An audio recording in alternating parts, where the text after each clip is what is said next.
The next presenter is Michelle Crouch. Raisins!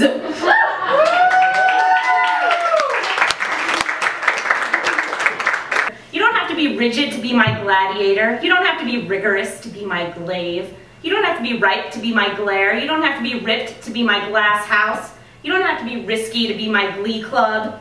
You don't have to be roasted to be my glider. You don't have to be robust to be my glitter. You don't have to be rocky to be my glockenspiel.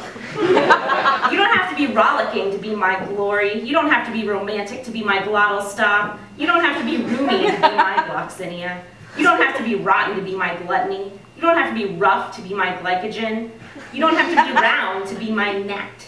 You don't have to be rousing to be my Gnostic. You don't have to be rowdy to be my goalie. You don't have to be rubber to be my go-between. You don't have to be ready to be my godchild. You don't have to be rude to be my gogol.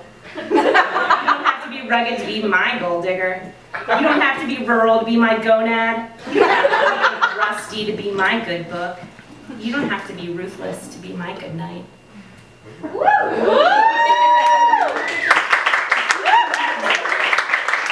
lastly for you, I have a prophecy. It may be a lost Borges story, that's also kind of my theory. It is free on the internet, another thing discovered by Mark. If you go to hercolubus.tv, you can find more information. Please pass around this handout. By V.M. Ravelou. I'm not going to read all of it, but selected excerpts. I wrote this book with much sacrifice, lying in bed, ill, unable to stand up or sit down. But seeing the necessity of alerting humanity about the forthcoming cataclysm, I made a great effort.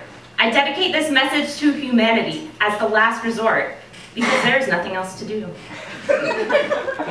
Hercolubus, or Red Planet. Let us speak of Hercolubus, or Red Planet, which makes its unrelenting orbit toward the Earth. According to some accounts, scientists have calculated its weight and measured its diameter. They say it weighs so many tons as if it was some child's toy. It is not so. Hercolubus, or Red Planet, is 5 or 6 times larger than Jupiter. It is an enormous planet, and nothing can stop or divert it. Hercolubus is already here. It is the beginning of the end for the Earth. Yet the Earthlings think of Hercolubus as a toy. Each planet, each world has its humanity. I am letting it be known that Hercolubus is creation like our own world. It has a humanity as perverse as ours inhabiting it. Thus, the scientists, Lord, should not believe that they may attack Hercolubus and disintegrate it, because Hercolubus' humanity has weapons too. They would retaliate and wipe us out in the blink of an eye. Everything returns to its beginning or to its end. In Atlantis, the same thing happened, although to a lesser degree. In return, our planet cannot even bear Hercolubus to pass close by and shatter into pieces. The scientists can deny this with their theories, distorting the truth out of nothing more than pride, vanity, and the desire for power. They will laugh like braying donkeys, because they are incapable of measuring the consequences of their actions. They plagued planet Earth with atomic bombs to take control of it, and they failed to take into account that God and his justice exist. God will level everything. You cannot speak to beasts about God. Divine justice exists to punish perversity. The whole world is currently caught up in seeking money at all costs. Exactly the same happened in Atlantis. The rich, who howl with so much power now, will be the most unfortunate, because with no one to sell or to buy from, they will be able to do nothing with their huge sums of money.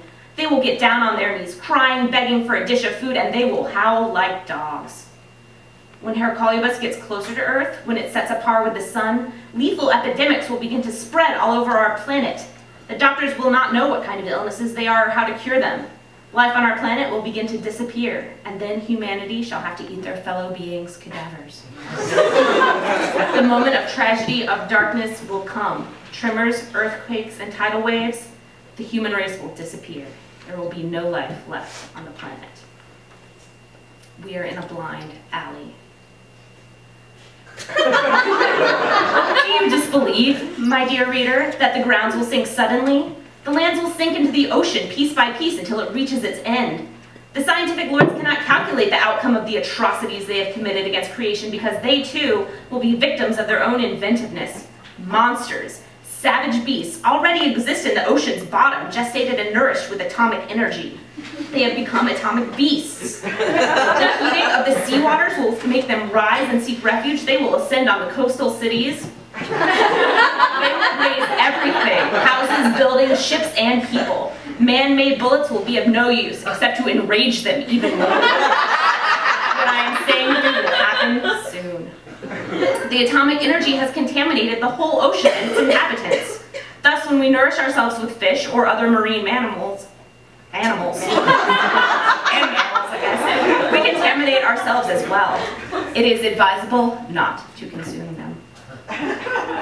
I ask the scientist lords, who are the ones that bray so hard, what formula do you find to avoid the problems that are threatening to destroy humanity and our planet? No formulas exist, and so we await the cataclysm. Or if you have an effective formula, can you let us know about it?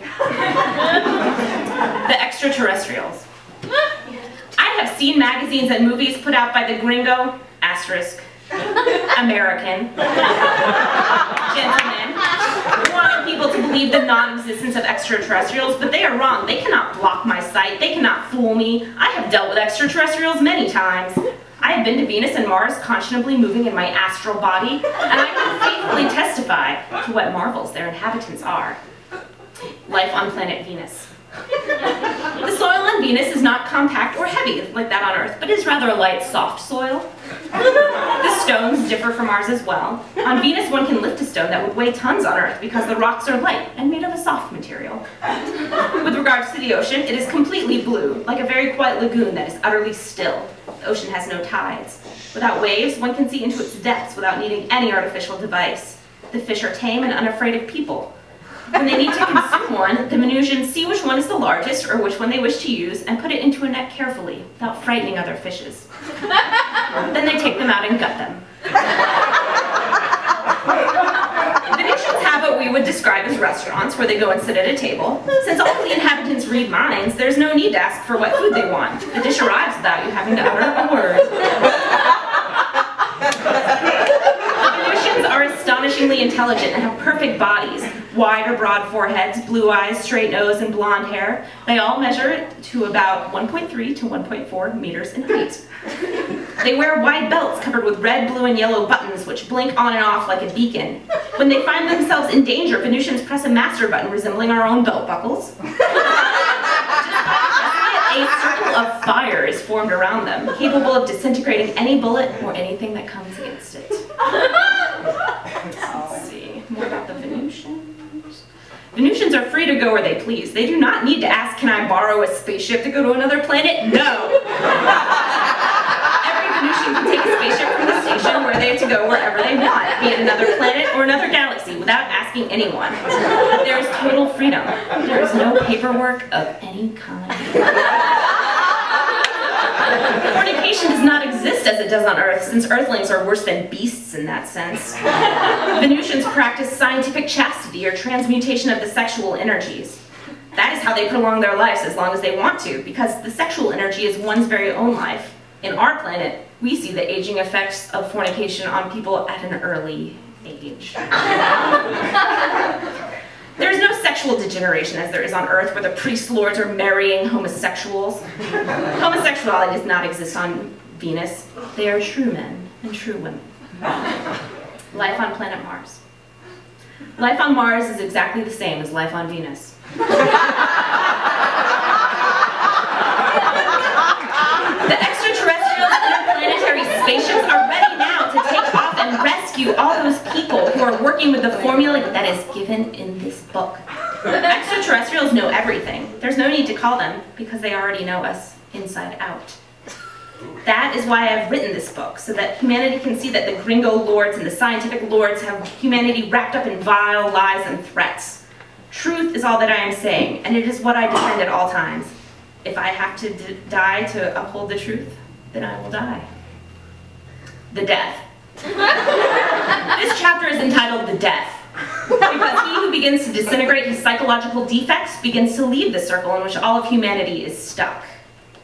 The divine spark within us that is called the Divine Mother, her mission is to disintegrate our defects with a lance that she possesses.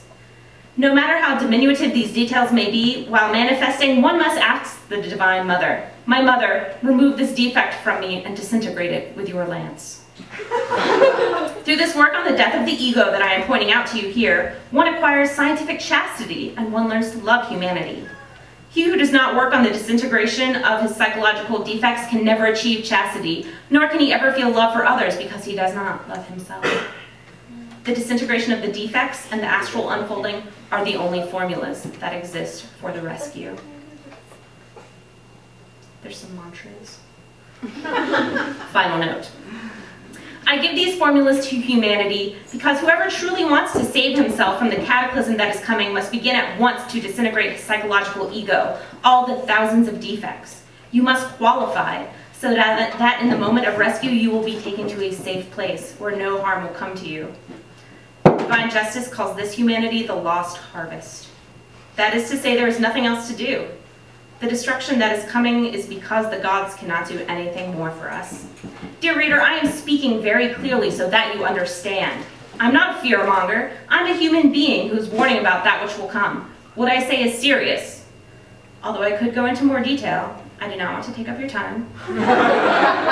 Fight so that each one realizes this work that I teach because it is the path to follow.